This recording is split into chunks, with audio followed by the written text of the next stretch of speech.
Dalam 2 dekade terakhir, intelijen pengawasan dan pengintaian atau ISR telah menjadi tulang punggung sistem pengamanan dan pertahanan di seluruh dunia, baik dalam dunia sipil maupun militer.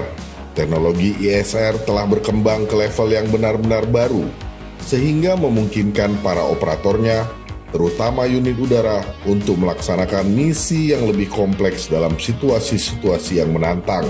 Operasi ISR bagi pengawasan maritim memungkinkan operator untuk mengumpulkan informasi penting dan pengintaian misi, terutama dalam situasi yang bergerak cepat dan dinamis.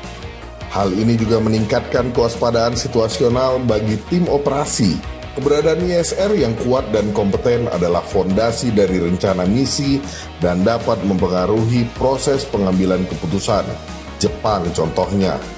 Dalam gelaran International Defense Industry Fair atau IDEF 2025-22 hingga 27 Juli 2025 kemarin, seorang perwira tinggi Angkatan Laut Jepang bernama Iwade Yohei mengatakan operasi ISR sangat penting di Jepang.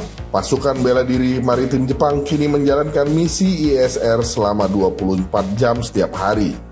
Oleh karena itu, saya sangat tertarik dengan UAV Bayraktar buatan Turki dan saya ingin tahu detailnya, ujar beliau. Dibarengi meningkatnya tensi dan klaim tumpang tindih yang tidak pernah selesai di sekitar kepulauan yang berbatasan dengan Cina, belakangan ini Jepang diketahui telah meningkatkan anggaran militernya secara drastis.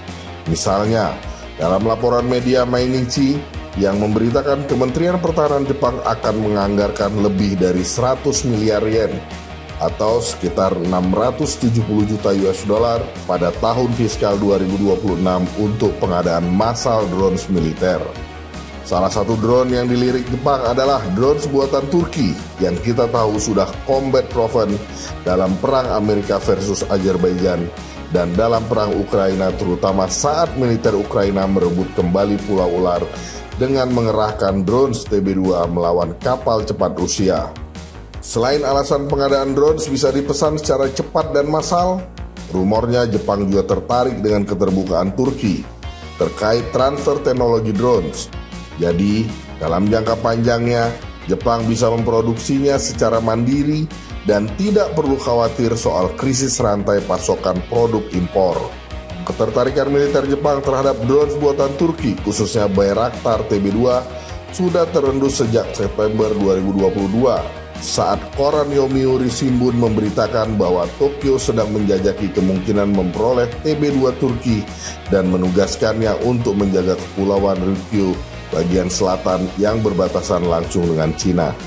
Tokyo memantau perkembangan perang Ukraina versus Rusia secara ketat, utamanya soal penggunaan drones. Kemenhan Jepang ingin mengerahkan drones yang tidak hanya berguna untuk pengawasan dan pengumpulan intelijen, tetapi juga dapat digunakan dalam peperangan real tanpa harus mengorbankan nyawa personel militernya. Drones TB2 dapat mempengaruhi kedua peran tersebut. Selain TB2, Bayraktar juga memproduksi drone canggih lain seperti Bayraktar Akinci dan yang terbaru Bayraktar TB3 yang dirancang untuk platform lepas landas pendek dan pendaratan vertikal atau STOVL. Ada juga drones kamikaze buatan STM Turki yang terbilang murah namun sangat efektif. Misalnya drone kargo yang merupakan sebuah drone amunisi pengembara serang bersayap putar atau rotary yang dirancang untuk operasi anti-teroris dan peperangan asimetris. Program akuisisi drone merupakan komponen kunci dari strategi modernisasi pertahanan Jepang yang didorong oleh ancaman keamanan regional. Negara ini berfokus pada akuisisi kendaraan udara tak berawak atau UAV untuk meningkatkan kemampuan intelijen, pengawasan pengintaian atau ISR, dan serangan, terutama untuk pertahanan maritim dan teritorial dari Cina. Jepang mewanti-wanti eskalasi cepat operasi militer Cina dari pantai barat dayanya ke Pasifik, menyebut tindakan tersebut sebagai tantangan paling strategis dalam laporan pertahanan terbarunya yang dirilis pada Juli 2025 yang menyimpulkan masyarakat internasional berada dalam era krisis baru karena menghadapi tantangan terbesar sejak berakhirnya Perang Dunia Kedua.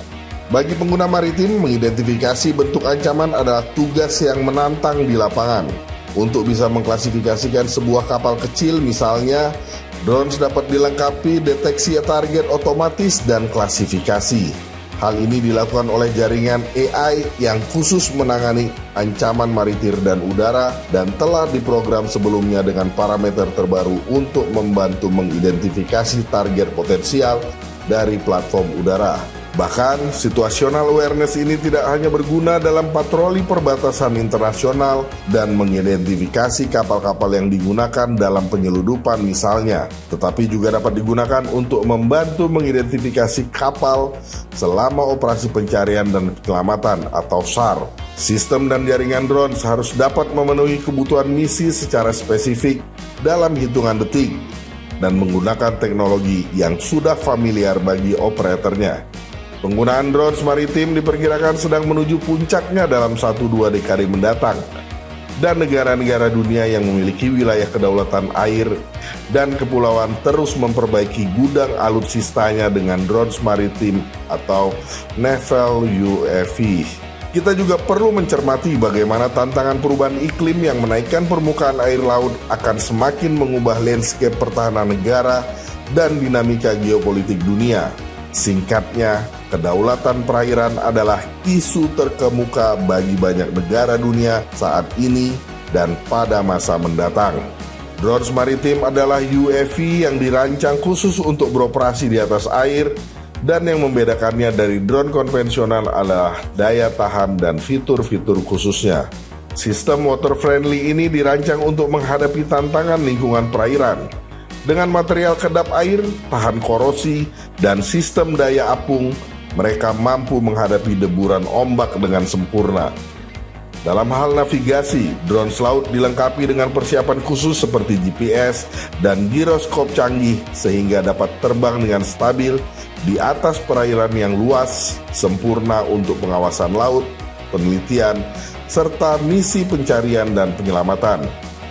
Muatan drones laut dirancang khusus untuk tugas-tugas kelautan, misalnya kamera beresolusi tinggi, sensor light detection and ranging atau LiDAR 3D, sensor thermal, dan bahkan sonar untuk survei bawah air.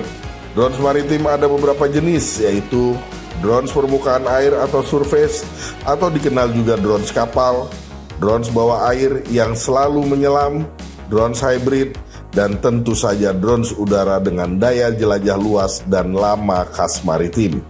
Banyak konflik regional dan sistem pertahanan negara-negara dunia yang kini telah mengintegrasikan operasi drones maritim dan udara.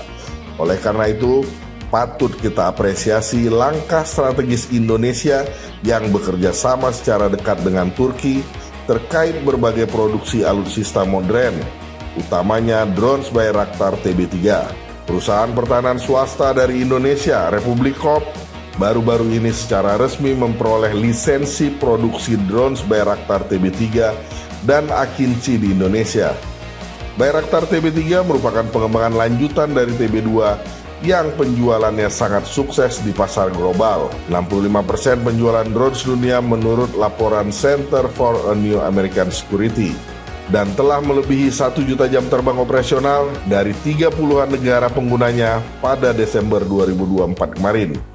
Varian TB3 mampu untuk lepas landas maupun mendarat dari kapal laut dengan landasan pacu pendek, serta struktur sayapnya dapat dilipat.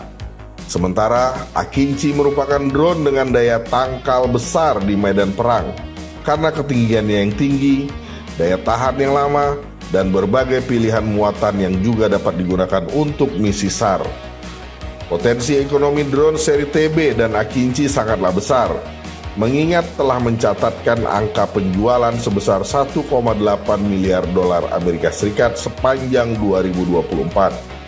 Indonesia akan menjadi negara pertama di dunia yang mengoperasikan Bayraktar TB3 yang rumornya akan dimulai dengan pengiriman impor 60 unit TB3 dan 9 unit Akinci. Pabrik drone berbaringan juga dengan pabrik rudal di Indonesia. Hasil kolaborasi dengan Turki ini akan segera dibangun di Indonesia oleh Republik Corp besutan Norman Yusuf. Kita tunggu saja tanggal mainnya segera. Yang jelas, keberadaan drones termasuk yang operasi maritim kini sudah menjadi kebutuhan utama pertahanan negara-negara dunia dengan kawasan perairan. selain menjadi sumber pemasukan devisa asing yang menggiurkan bagi negara-negara produsennya. Berakit-rakit kita ke hulu, berenang-renang ke tepian. Berusaha keras dulu kita sekarang dengan berbagai investasi pertahanan strategis. Kita nikmati hasil manisnya nanti untuk anak cucu. Bersatu berdaulat, rakyat sejahtera, Indonesia maju. Merayakan Dirgahayu 80 tahun Republik Indonesia. Merdeka!